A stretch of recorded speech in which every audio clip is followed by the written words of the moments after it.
Top of the morning to you. I hope everyone's well. What we're going to look at today is part 7 of Starforts, Star Citadels and Ancient Salt Waterways, and looking at Aberdeen, in the Aberdeen area. We're going to look again north of Aberdeen to a little place known as Ellen, and in particular a place known as Esselmont, just to the north of Aberdeen. So what I'm suggesting in these videos is the land, or the lands, which we look at now, and all its various castles, towers, roundhouses, round towers and whatever, were actually machines sitting on ancient salt waterways. And what we have today as land, and as the UK land mass, as one land mass, was actually numerous valleys with salt water and castles and estates pulling down electricity, and there were much more islands. These were the British Isles rather than the British Isle as we see today. But through time, over the last 500-600 years, these families, the royals who have taken over through the Normans, the Saxons, the Jutes and the Viking invasions, these people who took over and rewrote our history, the likes of Robert the Bruce and William Wallace, who were all Norman, what I'm suggesting is they and their families took over the estates, these powerhouses, and then subjugated the people, made themselves lords, and over time they have collectively worked together, these Norse, Saxon, Jutes, Viking and various other Norse bloodlines to hide the ancient waterways and to hide the ancient systems which existed naturally. And over time, these royalists and usurpers have reshaped our land, draining much of the waters away and ending the use of the machines. Now, some would suggest that it was not through choice that it all ended, but rather that it was a disaster which choked up all the waterways, leaving a deluge of mud and other debris, burying much of these structures and removing them present day further from the waters than they originally were. These castles and estates sat deep within the water. And what we're going to look at today is, like I said, north of Aberdeen, and on previous videos I showed how Newborough was a Starfort. I showed that the Auchmacoy estate is an ancient Starfort, and it sat in an embankment of water which was salt water, which creates free power and free electricity. I also in a previous video showed how Arthur the Great Bear, I believe I showed that, moves over Ellen, and we see here the Great Bear laid out in the shape of Ellen. I don't know if I've said, I've got quite a few friends in the Ellen area, but and family, and this here I wanted to show, I did show I think in a previous video. I'll highlight this, showing the Starfort, which is the Octor Ellen area. It's not known as Octor Ellen, it's known as Esselmont Circle, I think it is. Yeah, the Esselmont circle. And I showed there how It's a giant starfort. And today I'm going to show this estate down here. I visited this estate and I'll drop some pictures in showing you what I managed to get in and see. It's a private estate, so unfortunately I was not able to have a full investigation, let's say. But whilst I was looking at Google Maps a few weeks ago, I noticed this very large walled garden, and whenever you see a walled garden they're usually made of granite, or if you're down south they're usually red brick.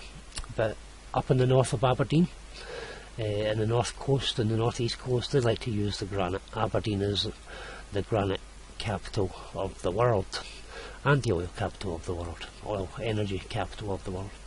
So while looking at Google Maps I noticed this round tree here, or this clump of trees, and what we're seeing here is all these trees were put in. This estate apparently has been around since the 1400s.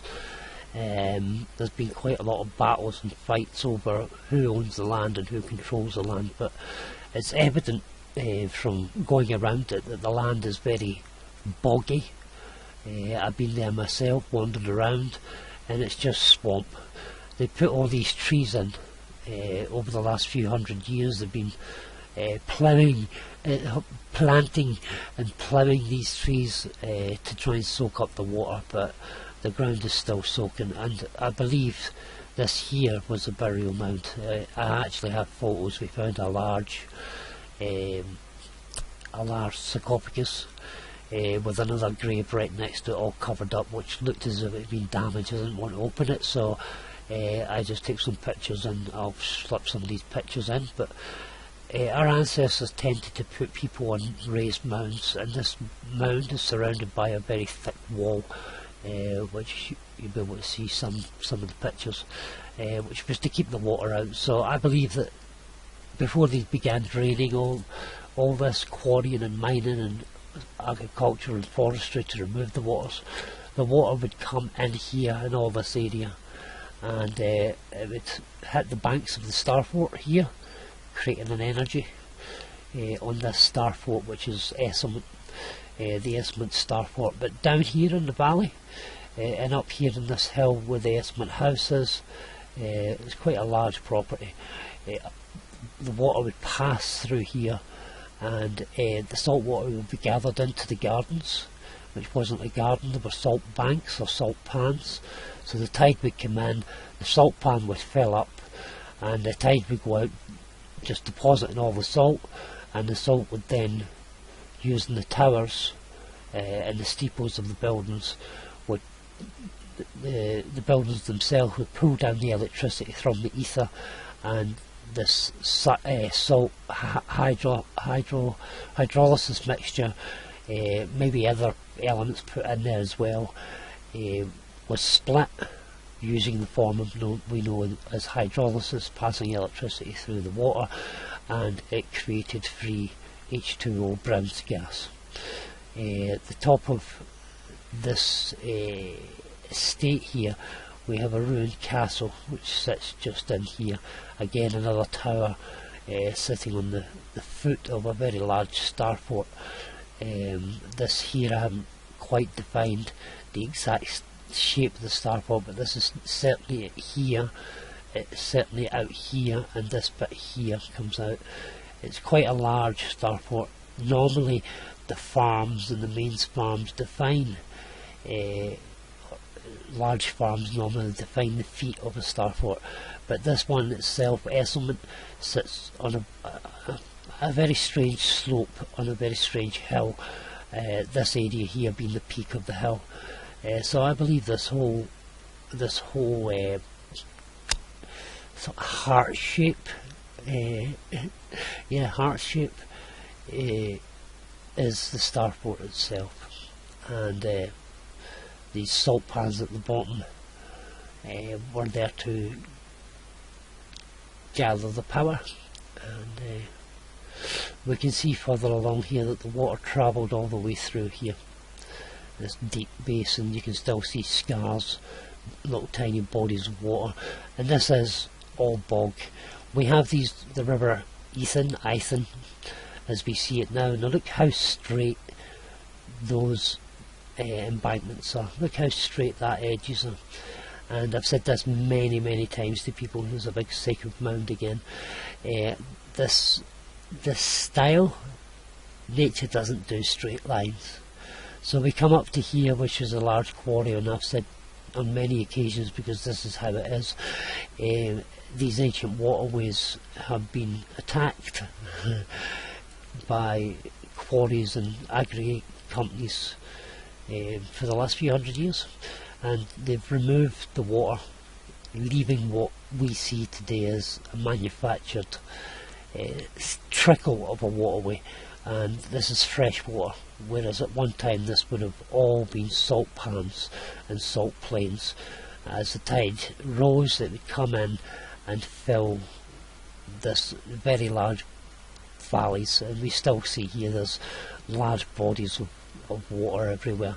And if it's not bodies of water, it's large forested areas where corporations and forestry commissioners and all these people have came in and been funded by someone to plant the trees and chop them down in 20-30 years time and then plant more, and that's been happening for the last few hundred years. That and mass agriculture and quarrying and mining has changed the waterways and the landscape to the point where we can no longer identify the ancient boundaries of the ancient waters which once surrounded us. And they've gave us this cock and bull story that glaciers melted and carved all these valleys that we see, but anybody with any sense just needs to, we'll have a drop in here, just needs to have a good look. These were not glaciers that shaped us. Glaciers glaciers don't make Teletubbies type land where you've got all these ups and down bumps. A glacier would cut straight through, or that's what you would expect. So and again here we have a large quarry, the Methec quarry, which has removed all the water. Here we have Methec, just another, I've done a few posts on Methec being a starfort. These places everywhere, every town, every village, everything, they're all starforts, and they're all sitting in ancient hidden waterways, which weren't just fresh water or salt waterways. They were tidal waterways that created free power and free energy. And these buildings, these structures, and this land masses on which these buildings are erected, castles, towers, standing stones, and so on. These buildings are these land masses are electrical devices sitting upon pillars in water, and it's just as the Bible explains to us, that the whole earth is made up of pillars with starforts upon them. And this is what they're hiding from us for now.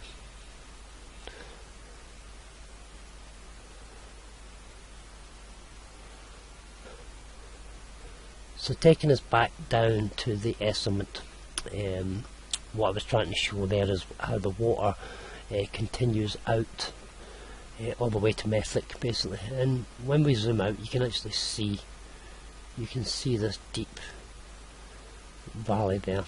If I was to put a topography map of Aberdeen, which shows you the water levels and how the land sits above or below sea level, you can see that all this area here is below sea level. And it wouldn't have taken much in the past for the waters and the tides to come in and fill all these valleys. And that's why we have these big estate houses like Haddle House and the props of Wythe. I don't even know, this massive tower, Wythe, prop of Wythe. This is quite an interesting tower actually. Let's have a wee look at this tower. Let's have a look at some of the pictures that we have of this. This just sits on a hill in Aberdeenshire, just on the banks of the Ethan or Ithen River, and it's just red brick. Yeah, it's a massive brick granite. It's a facade that's on it, but it's just a massive tower that sits overlooking this huge ancient waterway.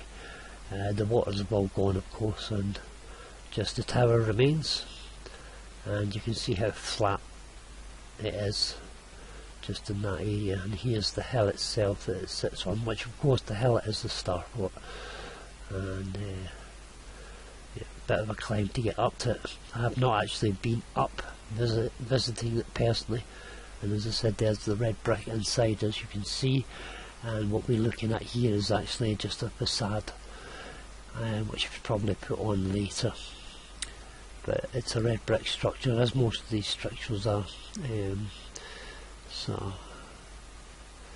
And you can see, I don't know what that is down there, whether it's Haddo.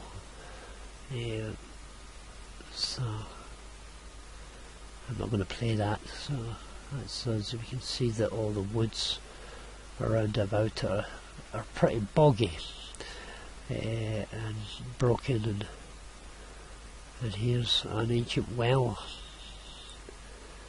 So let's go back and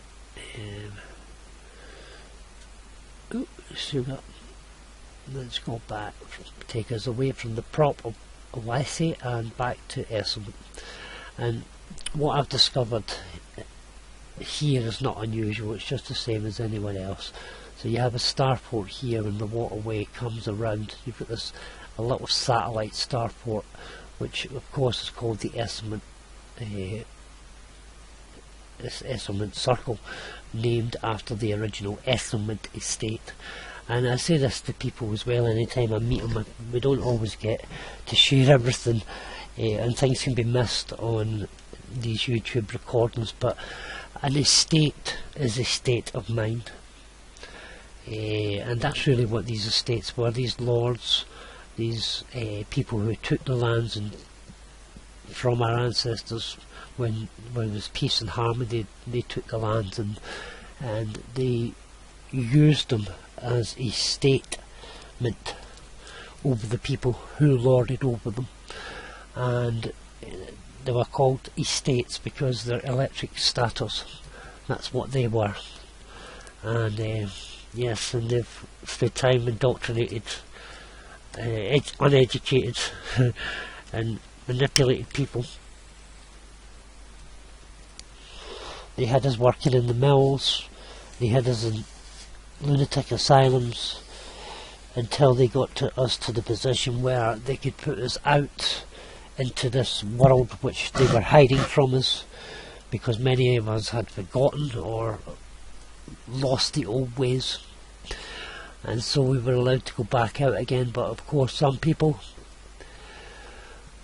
had discovered these things again, and they have created the First World War, the Second World War, and subsequent wars and viruses and pandemics in order to keep the public's eyes off these things, because it seems as if any time we began to understand our environment, these parasites did what they could, be it through wars or through slaughters, to stop us sharing this information. I personally have had a lot of conflict from the authorities because of the information that I share.